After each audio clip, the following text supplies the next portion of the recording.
Hello students, good morning. This is Gautam Kumar teaching you history chapter 2 of class 6. Today I am going to tell you about the earliest people. अब earliest people यानी आदि मानव के बारे में, प्रारंभिक मानव के बारे में। देखिए स्टोन एज जो है, स्टोन एज 3 पार्ट में बटा हुआ है। एक है पैलियोलिथिक, दूसरा है मेजोलिथिक, और तीसरा है neolithic. These are the 3 stone age. Neolithic 3 part में स्टोन एज बटा हुआ है और ये 90% हिस्ट्री का इतिहास कवर करता है स्टोन एज, नियोलिथिक। अब देखिए इसका पीरियड क्या है और पैलियोलिथिक मीन्स होता क्या है। पैलियो का अर्थ होता है ओल्ड और लिथोस का अर्थ होता है पाषाण, यानी पूरा पाषाण का। तो ये हो गया पैलियोलिथिक। ये है 2 millions year ago, 2 millions year ago to 12,000 years ago. ये समझ गए। दूसरा है मेजोलिथिक, ये 12,000 ईयर्स एगो से लेकर के ये है 10,000 ईयर्स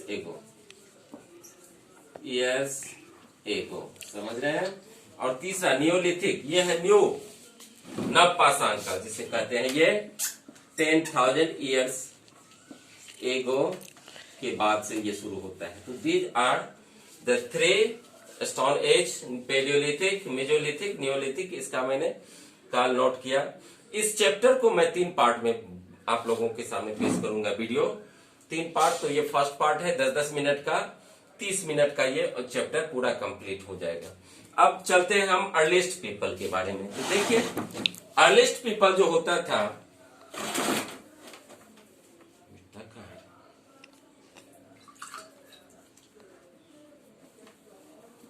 अब देखिए अर्लीस्ट पीपल जो होता था वो 2 होता था। एक होता था हंटर और दूसरा होता था गैदरर। हंटर का काम क्या था, हंटिंग करना, और गैदरिंग का काम क्या था। अब देखिए ये है हंटर। 2 तरह के लोग थे, एक हंटर था और दूसरा गैदरर था, या हंटर गैदरर्स दोनों। हंटर क्या करता था कि जो भी रिसोर्सेज था, आसपास का जो एरिया था, उस फॉरेस्ट के जितने भी जंगली जानवर होते थे, तो they used to hunt the wild animals of this forest. उसके बाद they used to gather forest produce such as fruits, roots, समझे। तो कंदमूल, फल फूल ये इकट्ठा करते थे, तो वो हुआ गैदरर्स। अब होता क्या था, ये हंटर गैदरर्स जो हम कहते हैं, आदि मानव को हम कहते हैं हंटर और गैदरर्स। उसका ये फूड क्या था, फूड था मीट। हंटिंग से जो उसका होता था, उसके 2 फूड सोर्सेज जो थे, फूड सोर्सेज 2 थे। एक था प्लांट प्रोड्यूस, यानी पौधों से उसे जो प्राप्त होता था, तो ये प्लांट प्रोड्यूस, इसमें आता था फल फूल कंदमूल, ठीक है। एक और दूसरा था एनिमल प्रोड्यूस। एनिमल प्रोड्यूस में क्या आता था कि हंट करके मांस करता था, तो ये हो गया एनिमल प्रोड्यूस, हंटिंग से मांस। तो अब ये क्या करता था कि एक जगह नहीं रहता था। Hunter and gatherers lived A nomadic life. उसे एक जगह से दूसरी जगह जाना पड़ता था। इसलिए जाना पड़ता था, यदि वो एक जगह ठहरेगा तो वहां के सारे रिसोर्सेज को वो कंज्यूम कर लेगा, चाहे फॉरेस्ट प्रोड्यूस हो या एनिमल प्रोड्यूस हो। तो वो एक जगह से फिर दूसरे एरिया में चले जाते थे जहां उसे वाइल्ड एनिमल मिलता था, ठीक है। तो वहां जाके फिर कंदमूल, फल फूल, गैदरिंग का। अब गैदरिंग, फूड प्रोड्यूस जो गैदरिंग होता, ज्यादातर हंटिंग करता था पुरुष। महिला और पुरुष गैदरिंग का काम भी करते थे। जो भी खतरनाक काम होते थे, डेंजरस वर्क, तो वो पुरुष किया करते थे। देखिए उस समय हंटिंग बहुत चुनौती भरा काम था। इसमें सावधानी और शूरता दोनों की जरूरत होती थी। They have to be alert and they need a lot of presence of mind. क्योंकि थोड़ी सी भी असावधानी होती थी तो वो जंगली जानवरों का खुद शिकार हो जाते थे। यानी शिकार करने के बदले वो खुद शिकार हो जाते थे। इसलिए उस समय के लोग औजार बना करके शिकार करते थे। अब उस समय लोहे का ज्ञान तो नहीं था, तो उस समय जो वेपन्स बनते थे, उस समय जो वेपन्स बनते थे वो बनते थे स्टोन के बनते थे। अब स्टोन के बनते थे, अब उसको दो तरह से बनाया जाता था।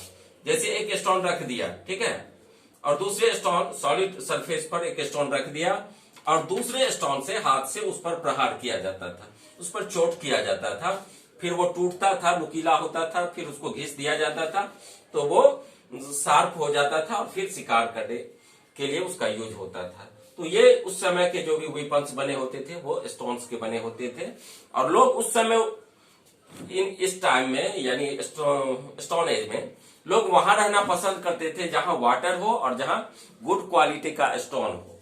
तो ये गुड क्वालिटी का स्टोन कहाँ मिलता था? जहां मिलता था वो कहलाता था हैबिटेशन साइट। जहां वो टूल्स बनाते थे और रहने लगे वो कहलाया हैबिटेशन कम फैक्ट्री साइट। तो इस तरह से आप देखते हैं कि people use to move from one place to another in search of livelihood, in search of food, in search of water, in search of stone. इस कारण से लोग माइग्रेट करते थे। आज हम जो माइग्रेट करते हैं वो किस कारण से? For better health facilities, for better education, for job, for trades, for business आदि कारणों से हम एक जगह से दूसरे जगह जाते हैं या जॉब करने जाते हैं। तो लेकिन पर्पस तो एक ही है। उस समय भी लोग लाइवलीहुड के लिए जाते थे और आज भी हम लोग लाइवलीहुड के लिए जाते हैं। अंतर इतना ही है कि उस समय हंटिंग होती थी, आज हंटिंग नहीं होती है, आज शिकार नहीं होता है। हाँ, लाइवलीहुड के लिए हम जाते हैं, उस समय भी लोग जाते थे। अब है कि हम इनके बारे में कैसे जान पाते हैं। एक मिनट का जरा समय लेता हूं।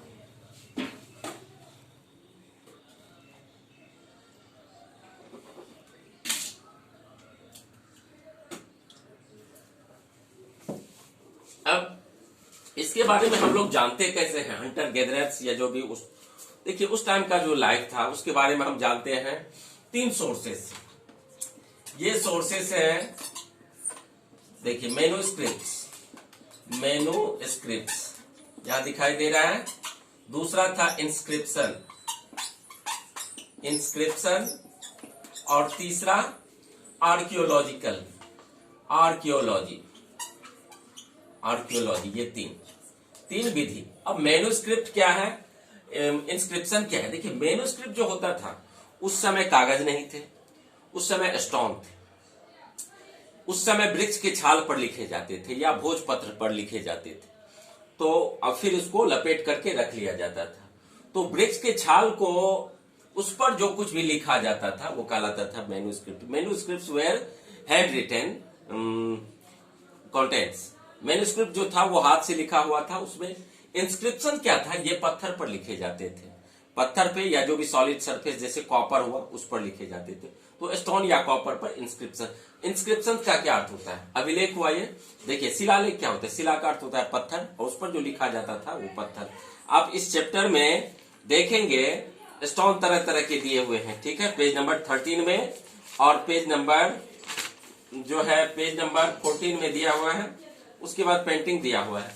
तो हम manuscripts were written by hand on bark of birch tree और ऑन लीव्स, पत्तियों पर, भोजपत्र पर लिखे जाते थे। इंस्क्रिप्शन पत्थर पर लिखे शिला पर खुदवाए जाते थे। और आर्कियोलॉजी जो था, आर्कियोलॉजी मतलब होता है पुरातत्व विज्ञान। यानी इसमें किसी जगह की जब खुदाई होती है और उसमें जब कुछ मिलता है, चाहे क्वाइंस मिलता है या बाथरूम मिलता है या डॉकयार्ड मिलता है या राख के ढेर मिलता है, चूड़ियां मिलती है या खिलौने मिलते हैं या हड्डी और स्टोन के उपकरण मिलते हैं, तो वो होता है, वो साइंस कहलाता है आर्कियोलॉजी। और इसका जो स्टडी करता है ना वो कहलाता है आर्कियोलॉजिस्ट। फादर ऑफ आर्कियोलॉजी कहा जाता है कनिंघम को। तो इस तरह से हम ये 3 सोर्सेस हैं जिसके जरिए हम हंटर गैदरर्स के लाइफ के बारे में या उस समय एंशिएंट टाइम के लाइफ के बारे में हम लोग पता लगा पाते हैं। मैन्युस्क्रिप्ट्स, तो मैन्युस्क्रिप्ट्स बहुत सारे जो है अब डिस्ट्रॉय हो गए हैं। कुछ को कीड़ों मकोड़े खा लिया, कुछ जो है डिस्ट्रॉय हो गया, कुछ यदि कुछ ही परसेंट, 1% मुझे लगता है उससे भी कम बचा होगा, कहीं कहीं वो मंदिरों में बचा होगा या और कहीं जो भी धार्मिक स्थल है या ऐतिहासिक स्थल है वहां। इंस्क्रिप्शन ये बर्बाद नहीं होता है। ये मेरा पार्ट 1 था। अब पार्ट 2 में फिर मैं आ रहा हूं आप लोगों से फिर वीडियो शेयर करने। तो इंस्क्रिप्शन के बारे में आगे मैं बताऊंगा।